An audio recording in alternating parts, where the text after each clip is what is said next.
Hello students, welcome to Prayag study coaching. Myself Namish Srivastava. बच्चों, आज हम क्लास 11th का एक बहुत ही इंटरेस्टिंग टॉपिक लेके आए हैं जिसका नाम है वेक्टर।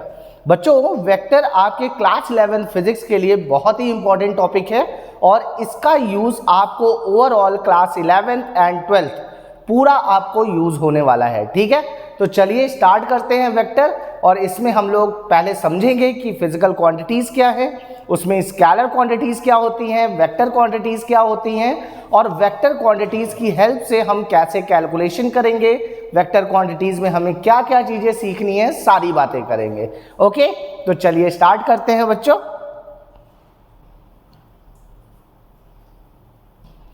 चलिए बच्चों, सबसे पहले फिजिकल क्वांटिटीज में अगर मैं स्केलर क्वांटिटीज की बात करूं तो स्केलर क्वांटिटीज ऐसी क्वांटिटीज होती हैं जिनके पास सिर्फ मैग्नीट्यूड होता है, इट हैज नो डायरेक्शन।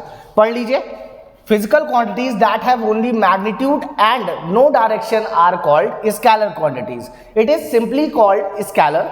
इसको सिंपली स्केलर्स भी बोलते हैं। और एग्जाम्पल में बच्चों आप देख सकते हैं, जैसे टाइम के पास सिर्फ मैग्नीट्यूड होता है, स्पीड भी सिर्फ मैग्नीट्यूड है, टेम्परेचर यहाँ पे भी सिर्फ मैग्नीट्यूड होता है, और साथ ही साथ बच्चों पोटेंशियल, ये भी एक स्केलर क्वांटिटी है। क्लियर है? अब बच्चों यहाँ पर इस तरह से तो बहुत सारे आप स्केलर क्वांटिटीज का नाम ले सकते हो। वर्क भी आपकी बच्चों एक स्केलर क्वांटिटी है। सिमिलरली अब बात आती है कि वेक्टर क्वांटिटीज क्या होती है। वेक्टर क्वांटिटीज ऐसी फिजिकल क्वांटिटीज हैं बच्चों जिसके पास magnitude as well as direction दोनों होती है। मतलब ऐसी क्वांटिटी जो आपको मैग्नीट्यूड बता रहा है और साथ ही साथ उसकी डायरेक्शन बता रहा है। फॉर एग्जाम्पल बच्चों, अगर मैं फोर्स की बात करूं तो फोर्स एक वेक्टर क्वांटिटी है, बिकॉज फोर्स के समय में अगर मैंने सपोज दैट बोला कि 5 न्यूटन फोर्स अप्लाइड हुई तो 5 न्यूटन तो उसका मैग्नीट्यूड हो गया, बट फोर्स के पास एक स्पेसिफाइड डायरेक्शन भी होगी, वो ये भी बताएगा कि वो फोर्स किधर लगी।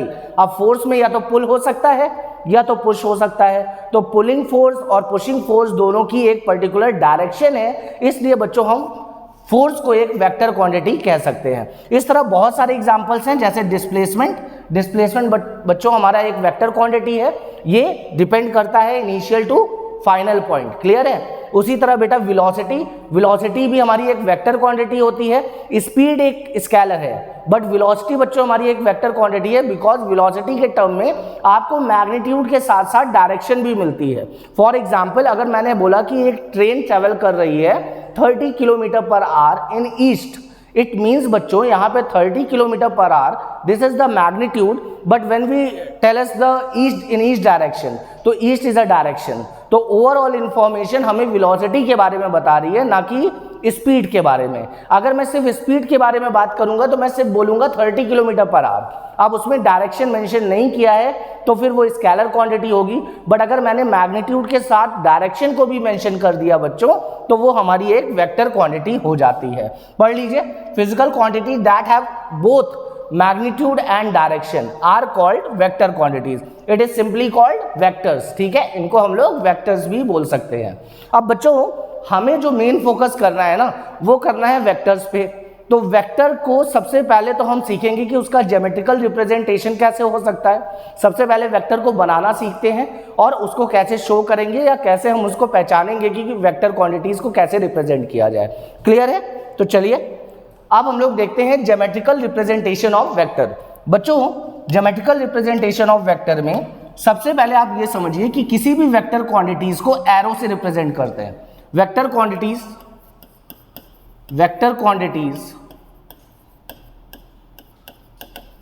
आर रिप्रेजेंटेड बाय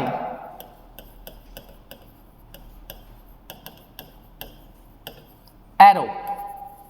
बच्चों इसको एरो से तो रिप्रेजेंट करते हैं, बट वेक्टर क्वांटिटीज की अगर मैं बात करूं तो वेक्टर क्वांटिटीज के पास मैग्नीट्यूड और डायरेक्शन दोनों होती है। तो इस एरो से मैं मैग्नीट्यूड कैसे समझूंगा और डायरेक्शन कैसे समझूंगा? तो बच्चों ये जो एरो है, ये जो आपकी एरो है, ये दो पार्ट में है। अगर मैं इसको वापस से बनाता हूं तो यहां पर ध्यान से देखिएगा, एक पार्ट आपको ये दिख रहा है और एक पार्ट आपको ये दिख रहा है। तो ये वाला जो पार्ट है बच्चों, ये वाला जो पार्ट है, इसको हम लोग टेल बोलेंगे, और ये जो आपको एरो पोजीशन दिख रही है इसको बच्चों हम लोग हेड बोलेंगे। क्या बोलेंगे? हेड बोलेंगे। क्लियर है? तो जो भी हमारा ज्योमेट्रिकल रिप्रेजेंटेशन होगा वो एरो से होगा, और वो एरो डिवाइडेड होगा कितने पार्ट में बच्चों? 2 पार्ट्स में डिवाइडेड होगा, एक टेल कहलाएगा और दूसरा हेड कहलाएगा। अब बात आती है कि सर हमें ये क्या इंफॉर्मेशन देंगे? तो बच्चों ये जो टेल होती है ये आपको बताते हैं मैग्नीट्यूड ऑफ द वेक्टर। ये क्या बताते हैं? मैग्नीट्यूड के बारे में बताते हैं। और ये जो हेड है ये आपको बच्चों डिनोट कर रहा है डायरेक्शन। ये वेक्टर में क्या डिनोट कर रहा है? डायरेक्शन डिनोट कर रहा है। क्लियर है? तो बच्चों यहां से हम लोग ये समझ पा रहे हैं कि अगर हम एरो का रिप्रेजेंटेशन करते हैं तो जनरली वो टेल और हेड पार्ट में डिवाइडेड है, जिसमें टेल की वजह से आपको मैग्नीट्यूड मिलेगा और हेड की वजह से आपको डायरेक्शन मिलेगा। क्लियर है? अब अगर मैं आपसे बोलूं, एक सिंपली एग्जांपल देता हूं कि मैंने एक वेक्टर ए बना दिया। क्लियर है? अब बच्चों कोई भी वेक्टर क्वांटिटीज को रिप्रेजेंट करना है ना, तो उसके ऊपर एरो बना देते हैं ऐसे। और अगर मैंने दूसरा वेक्टर ऐसे बना दिया बच्चों, और इसको भी मैंने यहाँ पर ऐसे कुछ कर दिया, ठीक है, बी वेक्टर बोल दिया। अब मैं जनरली आपसे पूछूं कि ए वेक्टर और बी वेक्टर में कौन बड़ा है, विच वेक्टर इज ग्रेटर? तो बच्चों यहाँ से अगर आप सिर्फ रिप्रेजेंटेशन के बेसिस पे देखोगे तो आपको ये डायरेक्शन तो दोनों की सेम ही दिख रही है, बट मैग्नीट्यूड वाइज अगर मैं सिर्फ टेल की बात करूं तो बी वेक्टर का जो मैग्नीट्यूड है वो ग्रेटर होगा बेटा ए वेक्टर के मैग्नीट्यूड के। सर ये क्या बना दिया? बेटा जब भी हम किसी वेक्टर के मैग्नीट्यूड को डिफाइन करते हैं या मैग्नीट्यूड को रिप्रेजेंट करते हैं तो हम उस वेक्टर का मॉडुलस लगा देते हैं। क्या लगा देते हैं? मॉडुलस। तो इसका मतलब कि मैग्नीट्यूड को शो करने के लिए वेक्टर के साथ आप क्या लगा दोगे? मॉडुलस लगा दोगे। क्लियर है बच्चों? कुछ बुक्स में वेक्टर को रिप्रेजेंट करने के लिए उसको बोल्ड भी कर देता है, मतलब एरो नहीं बनाएगा, वो क्या करेगा, अगर ए वेक्टर है तो वो सिंपली ऐसे लिख देगा। तो अगर वो बोल्ड करके लिखा है तो भी वो वेक्टर का रिप्रेजेंटेशन है, अगर बच्चों वो ऐसे सिंपली लिखा हुआ है तो वो भी वेक्टर का रिप्रेजेंटेशन है। बट अगर बच्चों वो ए वेक्टर और यहाँ पे मॉडुलस लगा दिया है, तो जब भी मॉडुलस लगा देगा तो ये सिर्फ और सिर्फ आपको क्या बताएगा? ये सिर्फ और सिर्फ आपको मैग्नीट्यूड बताएगा, डायरेक्शन के बारे में कोई इंफॉर्मेशन नहीं है। मतलब ये हमारी स्केलर हो जाएगी। कैसे हो जाएगा? स्केलर। और ऊपर की ये जो दो क्वांटिटीज है ये बेटा कैसा है? वेक्टर है। तो आई थिंक आपको ये बात समझ में आ गई कि वेक्टर का रिप्रेजेंटेशन कैसे होगा बच्चों? एक एरो से होगा। एरो कितने पार्ट में डिवाइडेड है? 2 पार्ट्स में, टेल एंड हेड, जिसमें टेल हमें क्या इंफॉर्मेशन देगा? वेक्टर के मैग्नीट्यूड के बारे में, और जो हेड होगा बच्चों वो क्या इंफॉर्मेशन देगा? वो हमें देगा डायरेक्शन के बारे में। अब अगर इस वेक्टर को हम ऐसे देखें और यहाँ से हम पूछें कि किसका मैग्नीट्यूड बड़ा है, तो जिसकी टेल बड़ी होगी बच्चों वो हमारा ग्रेटर मैग्नीट्यूड का होगा। तो बी वेक्टर का मॉडुलस ग्रेटर होगा ए वेक्टर के मॉडुलस से। फिर इसका रिप्रेजेंटेशन कैसे हो सकता है? तो 2 तरीके से कर रहे हैं। एक तो बेटा बोल्ड करके हमने कर दिया, और दूसरा बेटा हमने उसके ऊपर एरो बना के कर दिया। तो ये वेक्टर का रिप्रेजेंटेशन हो गया। बट अगर मैंने किसी वेक्टर के ऊपर मॉडुलस लगा दिया तो इसका मतलब वो सिर्फ मैग्नीट्यूड बता रहा है, तो उस समय उसको वेक्टर क्वांटिटी नहीं बोलेंगे, उस समय बच्चों उसको हम लोग स्केलर क्वांटिटी बोलेंगे। आई होप आपको ये बात समझ में आ गई होगी। क्लियर है? अब बच्चों आगे हम देख लेते हैं टाइप्स ऑफ वेक्टर, कि कितने टाइप्स के वेक्टर होंगे। तो बेटा टाइप्स ऑफ वेक्टर में तो बहुत सारे वेक्टर्स आप पढ़ सकते हो, बट जनरली हम इंपॉर्टेंट टॉपिक्स के बारे में बात करते हैं कि क्या क्या टाइप हमें ज़्यादा ध्यान देना है। तो सबसे पहले बच्चों हमारे पास है इक्वल वेक्टर। इक्वल वेक्टर क्या होता है सर? बेटा जब 2 वेक्टर सेम मैग्नीट्यूड के इन सेम डायरेक्शन होते हैं तब हम इक्वल वेक्टर बोलते हैं। सर एग्जाम्पल के बेसिस से समझो कि मान लो बेटा एक वेक्टर मैंने ए बना दिया, दूसरा वेक्टर भी मैंने ऐसे ही बना दिया सेम मैग्नीट्यूड का। क्लियर है? इसको मैंने लिख दिया ए वेक्टर और इसको मैंने लिख दिया बी वेक्टर। अब अगर एकदम एक्यूरेट मत मैच करना, बट देखने पे अगर देख रहे हो तो मैग्नीट्यूड दोनों वेक्टर का सेम ही दिख रहा है, डायरेक्शन दोनों वेक्टर की सेम दिख रही है। तो आप ये बोल सकते हो कि जो ए वेक्टर है वो इक्वल है बी वेक्टर के। इसका मतलब इसका मैग्नीट्यूड तो इक्वल है ही है, साथ ही साथ इसकी डायरेक्शन भी इक्वल है। तो A vector equal to the B vector, तो ए और बी आपस में इक्वल वेक्टर्स कहलाते हैं। सर एक और एग्जांपल दीजिए।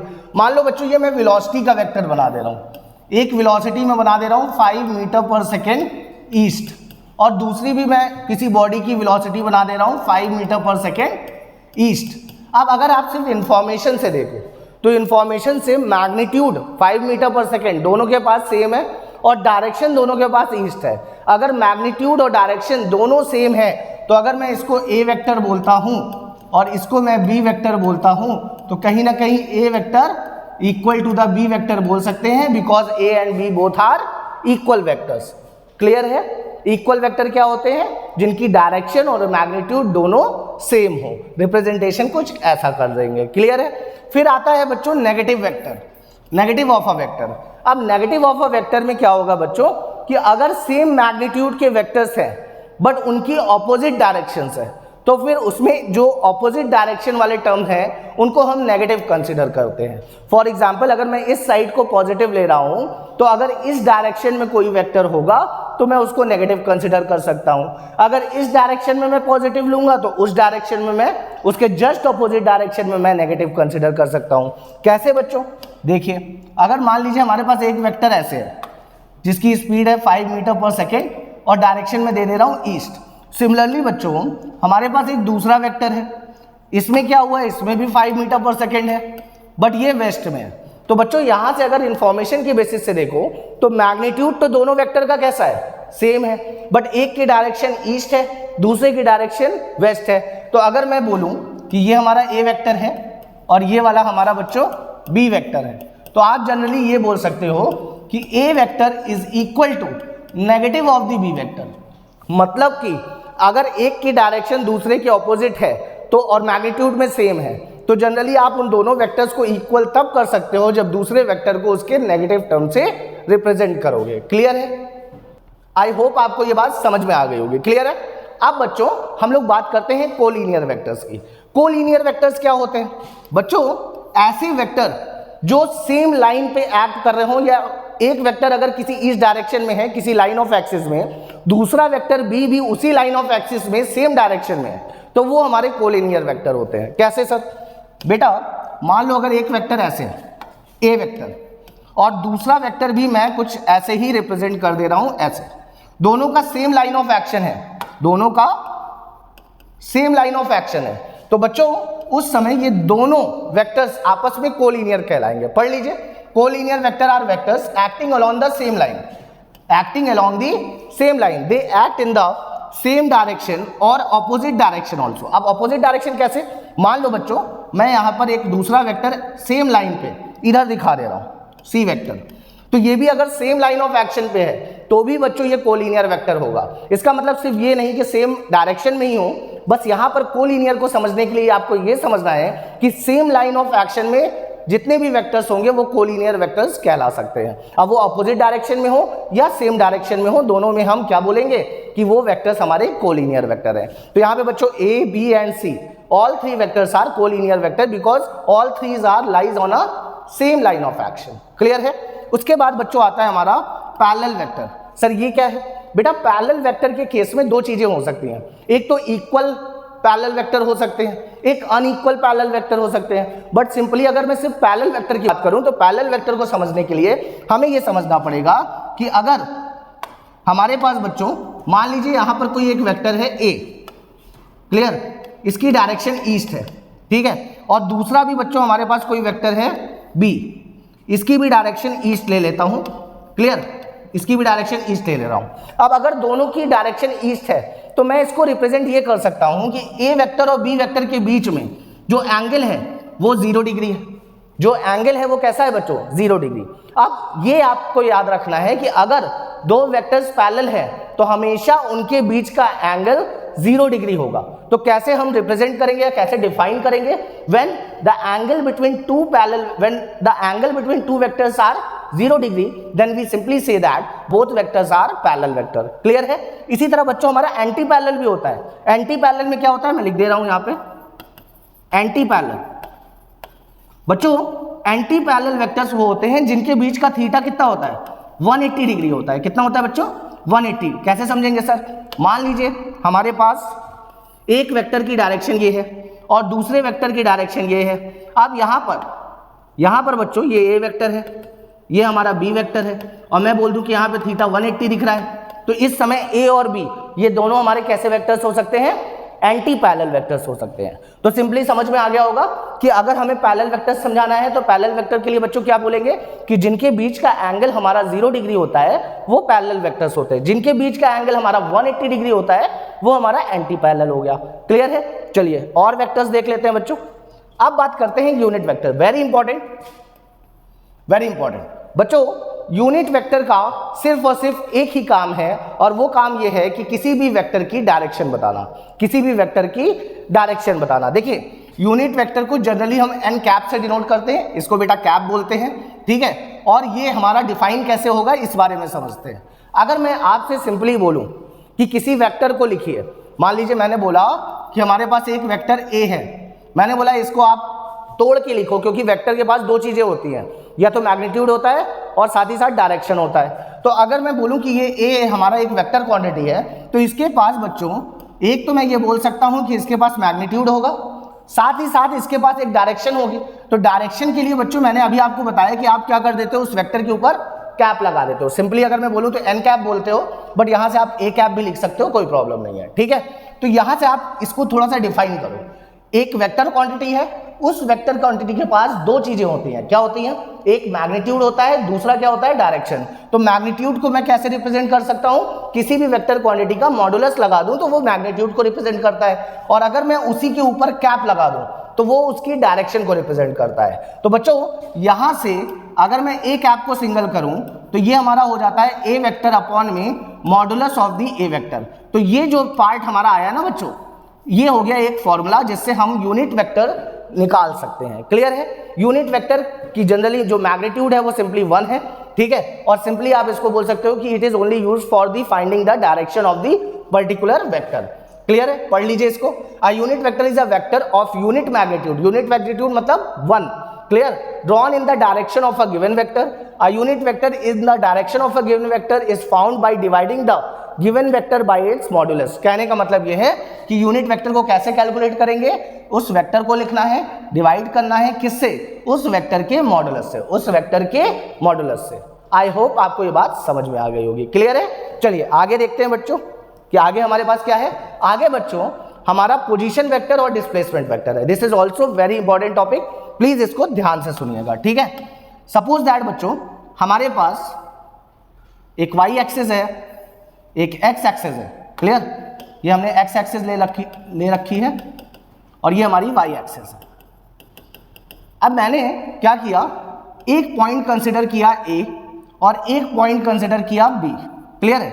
किसी पार्टिकल को बच्चों सबसे पहले मैं ओरिजिन से मेंशन कर रहा हूं, तो ओरिजिन से अगर मैं बात करूं तो ये मैंने जो ड्रॉ किया ए पॉइंट की पोजीशन, इसको बेटा मैं पोजीशन वेक्टर 1 बोलूंगा। पोजीशन वेक्टर मतलब जो भी फ्रेम ऑफ रेफरेंस है, उस फ्रेम ऑफ रेफरेंस से आप किसी चीज की पोजीशन बताते हो तो वो जो हमारा डिस्प्लेसमेंट बनेगा, या आप ये बोलो कि ये जो हमारी पोजीशन बताने के तरीका है इसको हम लोग पोजीशन वेक्टर बोलेंगे। सिमिलरली बच्चों अगर मैं बी पॉइंट की बात करूं तो ये हमारा हो गया बच्चों R2 वेक्टर। ये भी हमारा एक पोजीशन वेक्टर है क्योंकि ओरिजिन से आपने बी की भी पोजीशन डिक्लेयर कर दी। क्लियर है? अब इस पोजीशन वेक्टर में मैं अगर एक मोशन का पार्ट ले लूं, मैं बोलूं कि किसी पर्टिकुलर टाइम पर कोई पार्टिकल ए पर था और विद रिस्पेक्ट टू टाइम बढ़ता गया और उसको मैंने थोड़े समय के बाद देखा तो वो पार्टिकल बी पे चला गया। मतलब कि जो भी मोशन होगा वो मोशन ए से बी हुआ। अब बच्चों जब ए से बी हुआ ना, तो अगर ये ए पोजीशन है, ये बी पोजीशन है, तो हम यहाँ पे ये बोल सकते हैं displacement from A to B, displacement from A to B. अब ये जो बच्चों आर ए बी बनाया है ना, that is the displacement vector, that is a displacement vector. अब यहाँ पे थोड़ा सा कुछ बात समझिएगा ध्यान से कि ए पॉइंट हमारा इनिशियल था, बी पॉइंट हमारा फाइनल था। क्लियर? तो बच्चों अगर मैं तुमसे बोलूं कि डिस्प्लेसमेंट क्या होता है, डिस्प्लेसमेंट क्या होगा, तो डिस्प्लेसमेंट को यहां पर आप डिनोट करोगे किससे? आर वेक्टर ए बी, क्योंकि ए से बी गया। बट इसको निकालोगे कैसे? इसको निकालने के लिए R final minus R initial करना पड़ेगा। अब बात आती है कि आर फाइनल क्या है सर?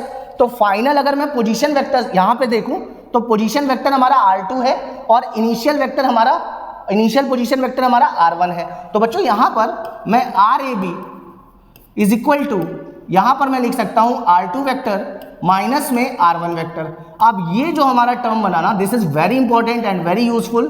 क्लियर कि डिस्प्लेसमेंट हमें निकालना कैसे है, अगर A से B गया है तो final minus initial, final position vector minus initial position vector, तो हमको यहां पर बेटा डिस्प्लेसमेंट वेक्टर मिल जाएगा। इसको हम लिख भी लेते हैं कि ये बच्चा है displacement vector, displacement vector it is equal to final position vector, final position vector subtracted by बच्चों, subtracted by initial position vector, initial position vector. इसका बहुत यूज होने वाला है, तो प्लीज इसको ध्यान से समझिएगा। इसी में बच्चों अगर मैं तुमसे ऐसे बोल दूं कि यहां पर पार्टिकल इनिशियली बी पे था, इनिशियली कहां पे था, बी पे था, और बाद में फाइनल आ गया, मतलब ए पे आ गया, ऐसे पार्टिकल आया है। तो बच्चों अगर पार्टिकल की पोजीशन बी से ए आई है तो उस समय आप पहले उसको रिप्रेजेंट कैसे करोगे, आर बी ए, मतलब B to A, B to A, displacement कैसे लिखोगे, बी टू ए, यहां से चला यहां पे पहुंचा। बट इसको लिखोगे कैसे, अगर इसको कैलकुलेट करने को बोलूं तो यहां पे बच्चों आर बी ए अगर आपको निकालना है तो आर बी ए के लिए आपको फाइनल पॉइंट क्या दिख रहा है, फाइनल ए दिख रहा है, तो उसका पोजीशन वेक्टर क्या है बच्चा, R1 माइनस में इनिशियल पोजीशन वेक्टर क्या होगा, तो R2 होगा। तो यहां पर बच्चों ये R2 वेक्टर हो जाएगा। आई होप आपको ये समझ में आ गया होगा कि डिस्प्लेसमेंट को लिखना कैसे है, डिस्प्लेसमेंट वेक्टर को लिखना कैसे है, और उसको फाइंड करने के लिए क्या करना है, final vector minus initial vector. A से बी गया तो B minus A, B minus A का पोजीशन वेक्टर, अगर बी से ए गया तो ए माइनस बी का position vector, A minus B का पोजीशन वेक्टर। लिखते कैसे हैं, अगर ए से बी गया तो आर ए बी से ए गया तो आर बी ए। ठीक है, आई होप आपको ये बात समझ में आ गई होगी। क्लियर है कैसे लिखते हैं, प्लीज नोट कर लीजिए इसको और फिर आगे चलते हैं। बच्चों आगे हमारा आता है अलजेब्रा ऑफ वेक्टर। अलजेब्रा का पार्ट अगर मैं बोलूं कि वेक्टर के साथ अलजेब्रा में मैं क्या क्या पढ़ूंगा, तो बच्चों एडिशन और सब्ट्रैक्शन हो गया एंड मल्टीप्लिकेशन हो गया। तो आज पहले हम लोग एडिशन के बारे में समझते हैं कि वेक्टर की एडिशन होती कैसे है। अब बच्चों वेक्टर की जो एडिशन है ना, उसको समझने के लिए आपको अलग अलग लॉज आते हैं। जैसे पहला आपका ट्रायंगुलर लॉ होता है, ट्रायंगुलर लॉ। बच्चों ट्रायंगुलर लॉ की अगर मैं बात करूं तो ट्रायंगुलर लॉ को हम लोग जनरली हेड टेल मेथड भी बोल सकते हैं। क्या बोल सकते हैं, हेड टेल मेथड। सर ये क्या मतलब हुआ, देखो ध्यान से समझना। मान लो बच्चों हमारे पास एक वेक्टर है ए, नियम क्या है ये सुनिएगा, रूल्स। एक वेक्टर ए है, अब अगर मैं दूसरे वेक्टर का टेल इसके वेक्टर के हेड से जोड़ दूं और इसको इधर साइड लेके जाता हूं, तो जनरली बच्चों यहां पे क्या होगा, ये बी वेक्टर हो गया। अब मैं बोलूं इन ए वेक्टर और बी वेक्टर को जोड़ दिया जाए, तो उस समय हमें करना क्या है, रूल ये है बच्चों कि फर्स्ट वेक्टर के टेल से सेकंड वेक्टर जो भी हमारा एडिशन वाला है फाइनल वेक्टर, उसकी हेड को जोड़ दिया जाए। फर्स्ट के टेल से फाइनल वाले के हेड को जोड़ दिया जाए, तो ये जो हमारा रिजल्टेंट वेक्टर आएगा that is equal to A vector plus B vector. Clear हुआ कि कैसे किया सर आपने। अच्छा एक और देख लेते हैं। मान लीजिए बच्चों एक वेक्टर हमारा ऐसे है, दूसरा वेक्टर हमारा ऐसे। क्लियर, तो यहां पर ये ए वेक्टर है और ये हमारा बी वेक्टर है। मैंने बोला ए प्लस बी बताओ, तो ए प्लस बी के लिए आप क्या करोगे बच्चों, सिंपली इसको जोड़ दोगे और जोड़ने पर आप यहां लिखोगे R vector is equal to A plus B vector. Sir कैसे जोड़ दिया आपने, देखो फर्स्ट वेक्टर अगर ए है, सेकंड वेक्टर बी है, तो फर्स्ट का टेल और लास्ट वाले का हेड आपस में जोड़ दो, तो वो जो डायरेक्शन आपको देगा वो आपका रिजल्टेंट वेक्टर होगा, और उसको निकालेंगे कैसे, ए प्लस बी वेक्टर से। अच्छा एक और एग्जांपल देख लीजिए। मान लीजिए बच्चों एक बॉडी ऐसे गई, फिर ऐसे गई, फिर ऐसे गई, फिर वापस ऐसे आई। क्लियर है। अब मैंने आपसे बोला कि इसमें मुझे वेक्टर को ऐड करना है। ये हमारा ए वेक्टर है, ये बच्चों हमारा बी वेक्टर है, ठीक है, ये हमारा सी वेक्टर है, ये हमारा डी वेक्टर है। क्लियर। अब अगर मुझे इसको ऐड करना है तो मैं क्या करूंगा, मुझे जो तरीका सीख रहा है उस तरीके के अकॉर्डिंग मैं फर्स्ट वेक्टर के हेड से, टेल से लास्ट वेक्टर के हेड को जोड़ दूंगा। फर्स्ट वेक्टर के टेल से लास्ट वेक्टर के हेड को जोड़ दूंगा, तो ये जो मुझे मिला that is a resultant vector and that is equal to A vector plus B vector plus C vector plus D vector. Clear है, समझ में आया, इसको लिखने का तरीका समझ में आया। अगर इसमें सब्ट्रैक्शन पूछ लूं तब बच्चों कुछ नहीं करना। अगर मैं इसी फर्स्ट केस में, ये फर्स्ट वाले केस में मैं आपसे बोलूं कि a माइनस बी बताइए, तो बच्चों यहां पर देखिए, अगर मुझे a माइनस बी करना है तो यहां पर resultant vector a minus B के लिए, a माइनस बी के लिए आप इसको सिंपली एडिशन फॉर्म में लिखो तो ये a वेक्टर प्लस माइनस का b वेक्टर लिखा जा सकता है। अब अगर हमें ये करना है, अगर हमें ये करना है कि इसको मैं सिंपली क्या करना चाहता हूं, इसको इधर लेके आते हैं, ठीक है। अब मैं या इसको ऐसे रहने देता है, ठीक है। या अगर मैं सिंपली इसको बोल दूं बच्चों कि मुझे a माइनस बी निकालना है, चलिए बना लेते हैं। मान लीजिए हमारे पास एक वेक्टर a है और दूसरा वेक्टर b है, कुछ ऐसा दिया हुआ है, क्लियर है। अब मुझे a माइनस बी निकालना है, तो अभी तो ये दोनों पॉजिटिव है, मुझे अगर इसको नेगेटिव करना है तो मुझे क्या करना पड़ेगा, यहां पे देखिए b वेक्टर आपका नेगेटिव है। मैंने आपको नेगेटिव वेक्टर में सिखाया था कि अगर किसी वेक्टर को नेगेटिव रिप्रेजेंट करना है तो उसकी डायरेक्शन अपोजिट हो जाती है। तो यहां पर ये जो b वेक्टर है इसको मैं इसके अपोजिट डायरेक्शन में कर दूंगा, तो यहां से जो हमारा रिजल्टेंट मिलेगा तो ये हमारा माइनस बी वेक्टर हो जाएगा। तो अब जब रिजल्टेंट अगर मैं देखूं, रिजल्टेंट मैं देखूं तो ये generally a vector plus minus of the B vector हो गया, और इसको आप सॉल्व करोगे तो ये आ जाएगा बच्चों a minus B vector. Clear है, ये हमारा आ जाएगा a minus B vector. Simply कुछ नहीं, अगर हमें सब्ट्रैक्शन करना है तो अगर हमें b वेक्टर को माइनस में रखना है तो इसकी डायरेक्शन हम क्या कर देंगे, डायरेक्शन हम पलट देंगे तो रिजल्टेंट कुछ ऐसा बन जाएगा। अगर इस वाले में मैं बोलूं कि मुझे a माइनस बी चाहिए तो पॉजिटिव टर्म है, अगर मुझे a माइनस बी चाहिए होगा तो मैं को ऐसे सिंपली क्या कर दूंगा, पलट दूंगा। के बाद जो ये हमारा ये रिजल्टेंट बनेगा a वेक्टर, तो ये तो पॉजिटिव ही है, बट b वेक्टर को मैंने नेगेटिव कर दिया तो प्लस का माइनस का b वेक्टर, इसको बच्चों हम लिखेंगे तो simply a minus B vector हो गया। क्लियर है, कैसे करेंगे, जिस वेक्टर को आपको नेगेटिव रखना है उसकी डायरेक्शन सिंपली क्या कर दो, पलट दो, और उसके बाद काम वही करना है, पहले वेक्टर के टेल से फाइनल वेक्टर के हेड को जोड़ दो तो आपको जो भी मिलेगा वो उसका रिजल्टेंट वेक्टर होगा। क्लियर है। अब ये तो हमारा एक सिंपल मेथड था, ट्रायंगुलर लॉ मेथड, जिसको हम हेड टेल मेथड भी बोल रहे हैं, बट मोस्ट इंपॉर्टेंट आपका जो बच्चों एडिशन ऑफ वेक्टर है, पैरेललोग्राम लॉ ऑफ वेक्टर। अब पैरेललोग्राम लॉ ऑफ वेक्टर को समझने से पहले आपको वेक्टर की थोड़ी और बातें समझनी पड़ेगी, जिसमें रिजोल्यूशन ऑफ वेक्टर, चलिए उसको समझ लेते हैं। बच्चों रिजोल्यूशन ऑफ वेक्टर क्या होता है ये ध्यान से समझिए। मान लीजिए हमारे पास उस एक्सिस एक वेक्टर मैंने कुछ ऐसे ड्रॉ कर दिया, that is a vector, angle पे है। अब बच्चों क्या होगा, वेक्टर के दो कंपोनेंट बटना, मतलब वेक्टर के जब कंपोनेंट बटते हैं X axis and Y axis के अलोंग, या पर्टिकुलर प्लेन के हॉरिजॉन्टल एंड वर्टिकल एक्सिस के अलोंग, तो उस कंडीशन को हम लोग बोलते हैं रिजोल्यूशन ऑफ वेक्टर। तो बच्चों होता क्या है, जिस साइड थीटा आपको दिखेगा उस साइड इसका जो कंपोनेंट बनेगा वो बच्चों a cos थीटा हो जाएगा, और इसी कंपोनेंट जिस साइड थीटा उस साइड cos थीटा, मतलब वेक्टर का जिस साइड थीटा होगा उस साइड हम जो कंपोनेंट लेंगे वो a cos थीटा होगा, और उसके परपेंडिकुलर अगर मैं बात करूं तो ये इसका a sin थीटा हो जाएगा। अब कैसे समझे सर, फॉर एग्जाम्पल मान लो बच्चों एक वेक्टर है जो कि 6 न्यूटन है, ठीक है, और ये वेक्टर 30 डिग्री एंगल पे है।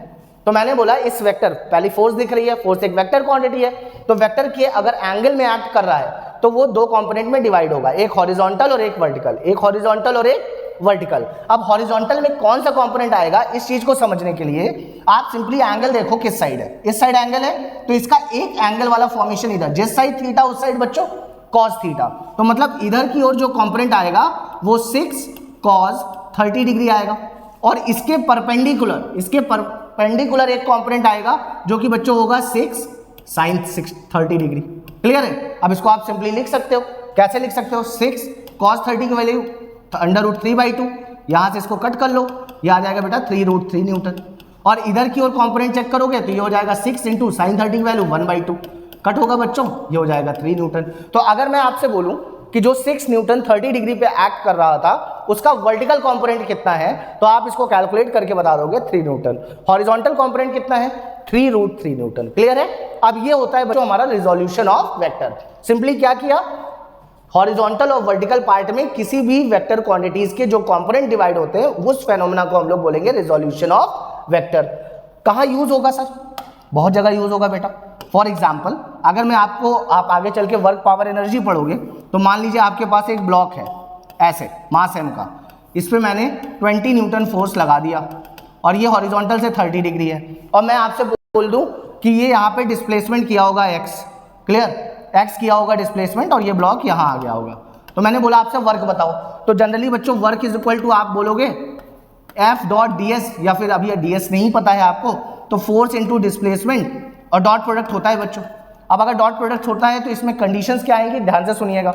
यहाँ पर जो फोर्स लग रहा है, जो फोर्स लग रहा है हॉरिजॉन्टल में, वो कितना लग रहा है ये मैटर कर रहा है, क्योंकि आप अगर 20 इंटू एक्स कर दोगे, 20 इंटू एक्स कर दोगे तो गलत हो जाएगा। 20 इंटू एक्स करने से प्रॉब्लम क्या आई कि आपने 20 मतलब ये जो फोर्स है ये आपने उसी के डायरेक्शन में ले लिया, बट जनरली हम ऐसा कर ही नहीं सकते, हमें पहले इस फोर्स का कंपोनेंट बांटना पड़ेगा। तो एक कंपोनेंट इधर आएगा जो कि 20 cos थीटा होगा, थीटा मतलब 30 डिग्री होगा, एक कंपोनेंट इधर आएगा जो कि 20 sin 30 होगा। तो बच्चों हॉरिजॉन्टल कंपोनेंट के साथ आप वर्क निकालोगे, ना कि आप वर्टिकल के साथ, क्योंकि ये ब्लॉक जो डिस्प्लेस कर रहा है वो हॉरिजॉन्टल में कर रहा है। तो इस तरह बच्चों हमें सारे चैप्टर्स में मैक्सिमम आपको वेक्टर्स के कंपोनेंट को क्या करना पड़ेगा, डिवाइड करना पड़ेगा, फिर उनके बेसिस पे आपको ये देखना पड़ेगा कि कैलकुलेशन आपको किधर करनी है और उसी कैलकुलेशन के बेसिस पर आप वो कंपोनेंट कंसीडर करके अपनी वैल्यू को सॉल्व करोगे। क्लियर है?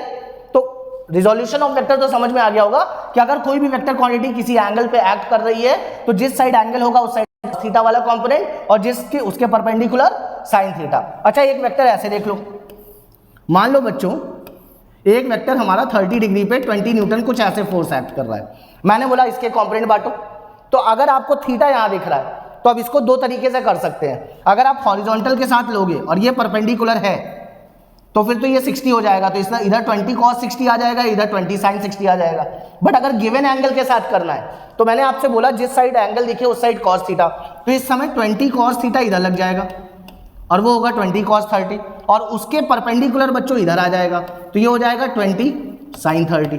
क्लियर है? तो अगर सिंपली मैं सिर्फ ये बोलूं कि गिवन टर्म्स के साथ सिर्फ आपको सॉल्व करना है तो जिस साइड थीटा दिखेगा उस साइड cos थीटा और उसके परपेंडिकुलर आपको बच्चों sin लेना है। तो रिजोल्यूशन ऑफ वेक्टर समझ में आया कि जो वेक्टर्स होते हैं वो किसी एंगल पे अगर लग रहे हैं तो उनके दो कंपोनेंट बनेंगे, एक तो बनेगा अलोंग दी एक्स एक्सिस और एक वर्टिकल बनेगा जो कि उसके जस्ट परपेंडिकुलर होगा, जो कि उसके जस्ट परपेंडिकुलर होगा। क्लियर है?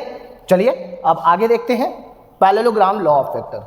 बच्चों पैरेललोग्राम लॉ ऑफ वेक्टर में आपको एक और बात समझनी है कि जो वेक्टर क्वांटिटीज होती हैं उनका यूनिवर्स में हर जगह पैरेलल शिफ्टिंग अलाउड है। पैरेलल शिफ्टिंग क्या होता है? पैरेलल शिफ्टिंग मतलब कि पहले ये देख लेते हैं कि अगर हमारे पास कोई वेक्टर ए है, अगर इस ए वेक्टर को मैं सिलेक्ट कर लेता हूं, इस ए वेक्टर को मैं मैग्नीट्यूड और एंगल चेंज ना करूं और इसको मैं कहीं भी लेके जाऊं, क्लियर, तो वो वैलिड होगा, उस वेक्टर की कोई भी चीज डिफरेंट नहीं होगी। बस मुझे ये ध्यान रखना है कि दो बातें ध्यान होनी चाहिए कि यहां पर क्या नहीं होता, मैग्नीट्यूड में चेंज नहीं होता और कोई भी एंगल में चेंज नहीं आना चाहिए, तो आप पैरेलल शिफ्ट उसको कहीं भी कर सकते हो। अब बच्चों पैरेललोग्राम लॉ ऑफ वेक्टर जो एडिशन है ये जनरली डिपेंड किस पर कर रहा है या किस तरीके का फेनोमेना है, क्योंकि पहला जो हमने पढ़ा था वो तो हेड टेल मेथड बोल रहे थे, जिसमें फर्स्ट वेक्टर के हेड से सेकंड वेक्टर के टेल को ज्वाइन करो और जो रिजल्टेंट मिलता था वो फर्स्ट के टेल से फाइनल वाले के हेड्स को जोड़ने पर मिल जाता था। बट यहां पर बेटा ये टेल टू टेल मेथड होता है, टेल टू टेल, या फिर आप इसको हेड टू हेड मेथड भी बोल सकते हो। क्लियर है? अब बच्चों टेल टू टेल और हेड टू हेड का मतलब क्या हुआ ये सुनिएगा। सबसे पहले आपको ये समझना है कि दो वेक्टर्स आपके बच्चों टेल टू टेल ज्वाइन होने चाहिए, ठीक है, दो वेक्टर्स आपके टेल टू टेल ज्वाइन होने चाहिए। इनके बीच का ये जो एंगल होता है इसको बच्चों हम लोग ये ए वेक्टर ले लेते हैं, इसको बी वेक्टर ले लेते हैं और ये जो एंगल है इसको एंगल ऑफ वेक्टर बोलते हैं। क्या बोलते हैं? Angle of vector. Angle of vector हमेशा कैसे डिफाइन होता है? जब दो vector tail to tail join हो या फिर हेड टू हेड ज्वाइन हो तो उनके बीच का जो एंगल होता है उसको हम लोग एंगल ऑफ वेक्टर बोलते हैं। क्लियर है? तो अब बेटा पैरेललोग्राम लॉ ऑफ वेक्टर ये कहता है कि अगर दो वेक्टर है उनका हमको एडिशन करना है तो सबसे पहले हम उनको टेल टू टेल ज्वाइन कर देंगे, उसके बाद क्या करेंगे कि ए वेक्टर का पैरेलल शिफ्ट करेंगे। ए वेक्टर का क्या करेंगे, पैरेलल शिफ्टिंग करेंगे। पैरेलल शिफ्टिंग में बच्चों ये हमारी पैरेलल शिफ्टिंग है, ठीक है, इसको मैं डॉटेड थोड़ा सा बना दे रहा हूँ, क्लियर। अब ये हमारी पैरेलल शिफ्टिंग है। पैरेलल शिफ्टिंग में अलाउड है क्योंकि हमने क्या नहीं चेंज किया है, मैग्नीट्यूड नहीं चेंज किया है और साथ ही साथ उसकी डायरेक्शन को नहीं छेड़ा है, ठीक है। ये अगर डायरेक्शन है एक्स एक्सिस में तो इधर भी ये एक्स एक्सिस में ही है, जितना इसका मैग्नीट्यूड था उतना इसका भी मैग्नीट्यूड था। सिमिलरली बच्चों ये जो बी वेक्टर है, इस बी वेक्टर को भी मैं पैरेलल शिफ्ट कर दे रहा हूँ। पैरेलल शिफ्टिंग करने पर ये बी वेक्टर हमारा ऐसे आ गया, क्लियर। तो यहाँ पर मैं ये देख सकता हूँ, यहाँ पर जनरली देख सकता हूँ कि ए वेक्टर का पैरेलल शिफ्टिंग किया, बी वेक्टर का पैरेलल शिफ्टिंग किया, और जब इमेजिनरी पैरेलल शिफ्टिंग ये हो गया तो बीच में बच्चों अगर मैं यहाँ से इसका डायगोनल बना लूँ तो ये जो डायगोनल है इमेजिनरी पैरेललोग्राम का, that diagonal give you the resultant of these two vectors. मतलब कि when we add the two vectors by parallelogram law of vector, तो first we add two vector from tail to tail and we draw the parallel shifting of the first vector and second vector for making a imaginary parallelogram. So the diagonal of the parallelogram give you the resultant of the particular two vectors. अब बच्चों यहाँ पर अगर मैं इसको बोलूँ कि ये एक रिजल्टेंट वेक्टर है, ये हमारा क्या है, एक रिजल्टेंट वेक्टर है, तो बच्चों इस रिजल्टेंट वेक्टर को निकाल, तो ये डेरिवेशन भी आपके एग्जाम में आती है। उस डेरिवेशन के लिए आपको क्या करना पड़ेगा, सबसे पहले बच्चों आप एक परपेंडिकुलर लाइन ड्रॉ कर लो बी वेक्टर से, और एक काम और कर लो, ए वेक्टर को इमेजिनरी एक्सटेंड कर दो ऐसे, क्लियर। तो जब आप इसको, तो ये 90 डिग्री हो गया। आप यहाँ पे मेंशन कर लो ये P है, यहाँ पे ये है और ये वाला पॉइंट आपका क्लियर।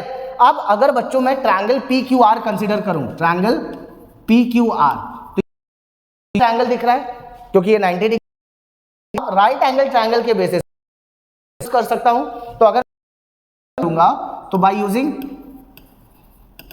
पाइथागोरस थ्योरम,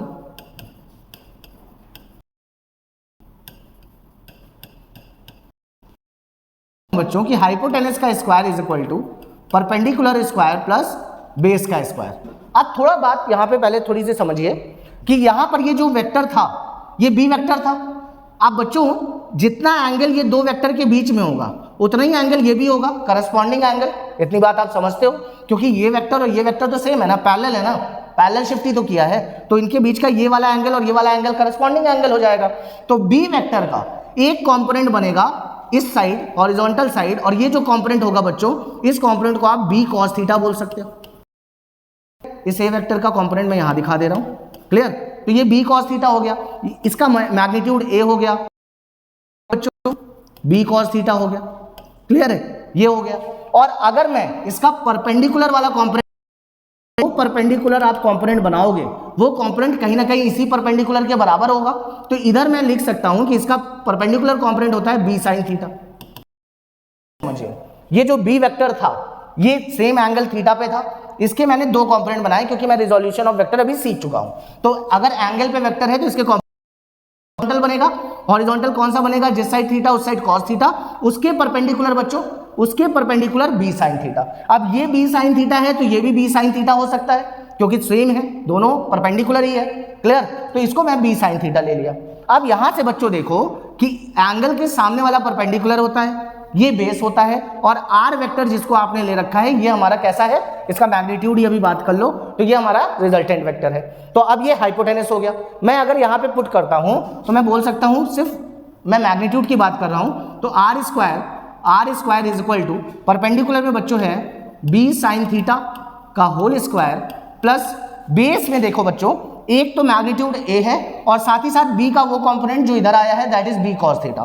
तो मैं यहाँ पे बोल सकता हूं A plus B cos theta का होल स्क्वायर। ये कहां से आया, बेस से। बेस में क्या है, एक तो ए मैग्नीट्यूड है, दूसरा बी कॉस थीटा है, तो सिंपली मैं बेस लिखूंगा तो ए प्लस बी कॉस थीटा का होल स्क्वायर लिख लूंगा, क्लियर है। अब बच्चों यहां से देखो इज इक्वल टू, इसको ओपन करो तो ये हो जाएगा साइन स्क्वायर थीटा प्लस यहां पर ए प्लस बी का होल स्क्वायर लगेगा, तो ये हो जाएगा a square plus B square cos square theta plus a plus b का होल स्क्वायर होता है बच्चों a square plus B cos theta. तो आप यहां पे लिखोगे 2ab और यहां पे कॉस, क्योंकि यहां पे कॉस थीटा था। बोलिए समझ में आ रही बात, क्लियर।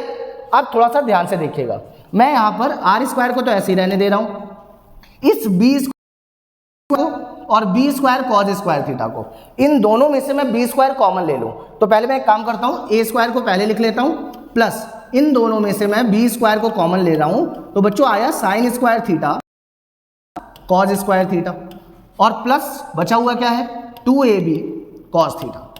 अब आइडेंटिटी होती है कि sine square theta is equal to 1, तो यहां से आप resultant R square is equal to A square plus B square plus ये तो 1 हो गया, तो 2ab कॉस थीटा आपको तब मिल गया।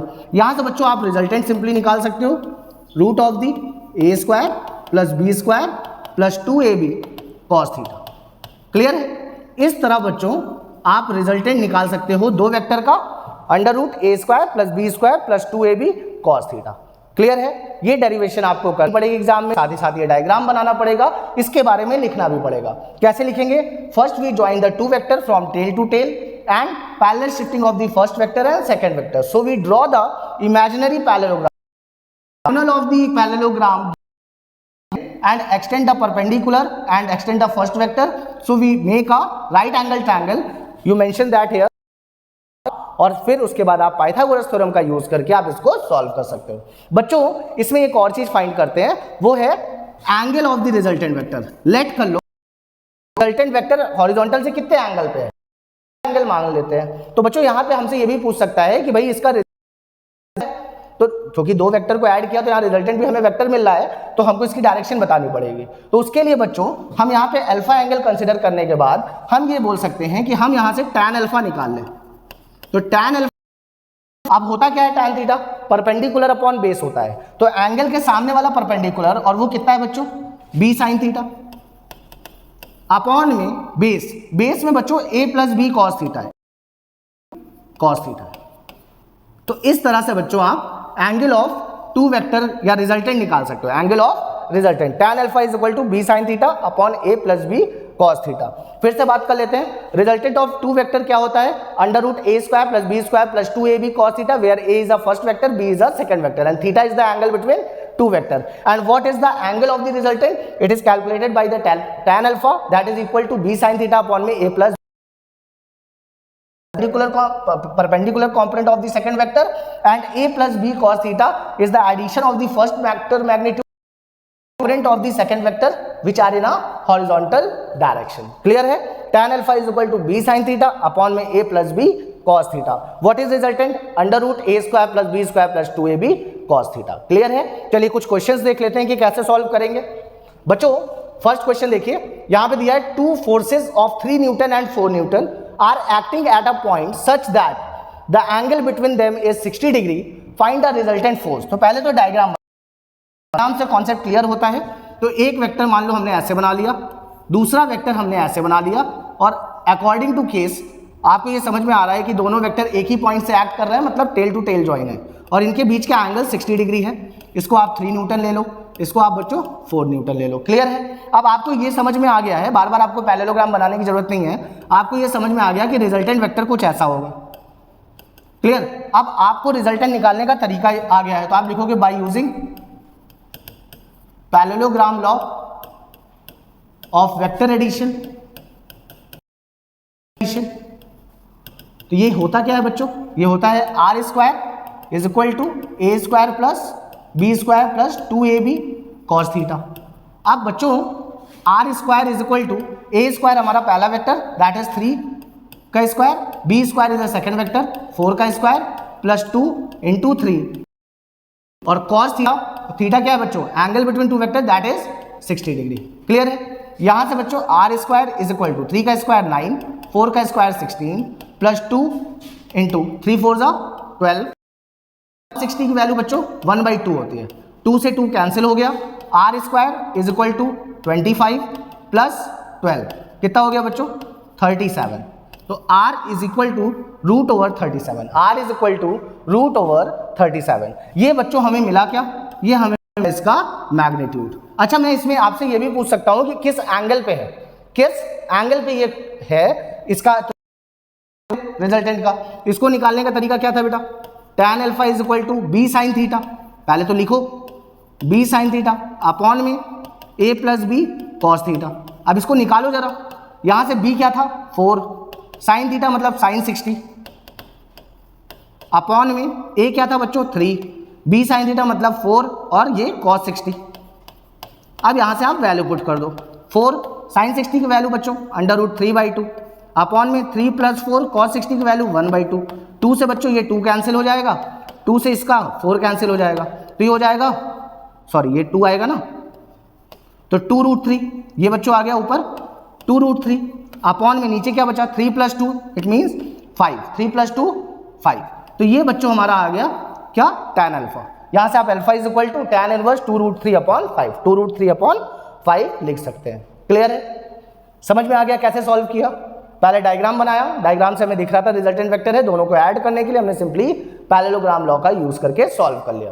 क्लियर, चलिए नेक्स्ट क्वेश्चन देख लेते हैं बच्चों। नेक्स्ट क्वेश्चन में देखिए कि the sum of the magnitude of two vector is very important question, इसको आप इंपॉर्टेंट लगा लो, आपके एग्जामिनेशन में पूछा जा सकता है। ठीक है, the sum of the magnitude of two vector is 18।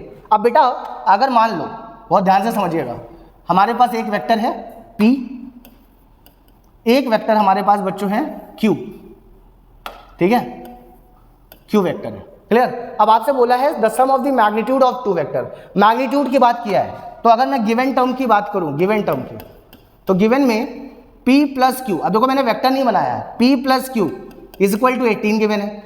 फिर बोला है द मैग्नीट्यूड इज 12। अब इसका रिजल्टेंट मान लो R आ रहा है, यहां से आप बनाओगे तो इसका रिजल्टेंट R वेक्टर होगा, और R का मैग्नीट्यूड दिया है बेटा 12 न्यूटन, न्यूटन ही दिया ना, सिर्फ 12 दिया है। क्लियर है, अब बोला है if the resultant is perpendicular to one of the vector. अब देखो डायग्राम गड़बड़ हो गया ना, डायग्राम गड़बड़ हो गया, ठीक है, एक मिनट डायग्राम बना लेते हैं क्वेश्चन के अकॉर्डिंग।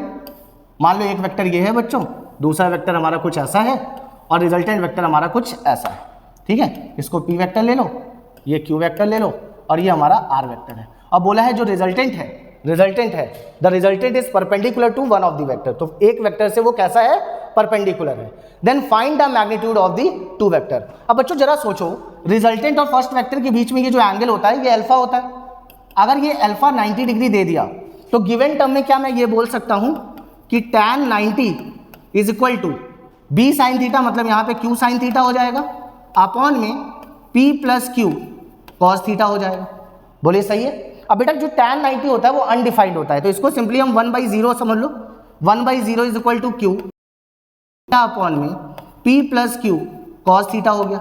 अब बच्चों यहां से ये ध्यान रखिएगा, मैं क्या करूंगा, मैं यहां पर 0 से इसको कंपेयर करूं, मैं इसको इधर भेज दूं और इसको इधर भेज दूं, तो जनरली ये लिखा कैसे जा सकता है, ये लिखा जा सकता है p + q cos theta is equal to, पूरा 0 हो जाएगा, तो जनरली मैं p + q cos थीटा को 0 से कंपेयर कर सकता हूं, इसको 0 से कंपेयर कर सकता हूं, तो मैं यहां से q cos थीटा की वैल्यू -p ले सकता हूं। अब सर आपने ऐसा किया क्यों, ध्यान से देखिएगा मैंने ऐसा क्यों किया। ठीक है, इसको आप गिवन टर्म में रहने दीजिए। अब आप सिंपली क्या करो, पैरेललोग्राम लॉ ऑफ वेक्टर का यूज करो। ठीक है, तो बाय यूजिंग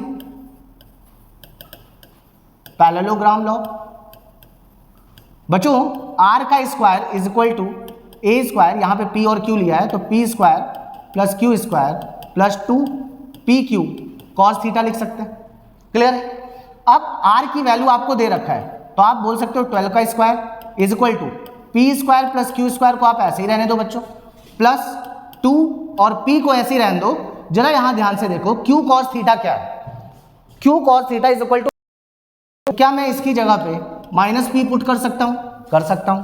अब यहां से ये आ जाएगा बच्चों 144 is equal to p square plus q square, और इसको सॉल्व करोगे तो माइनस का 2p स्क्वायर, यहां से बच्चों 144 इज इक्वल टू, ये सॉल्व करोगे तो ये आ जाएगा q square minus 2p square, और ये p स्क्वायर है तो जाएगा।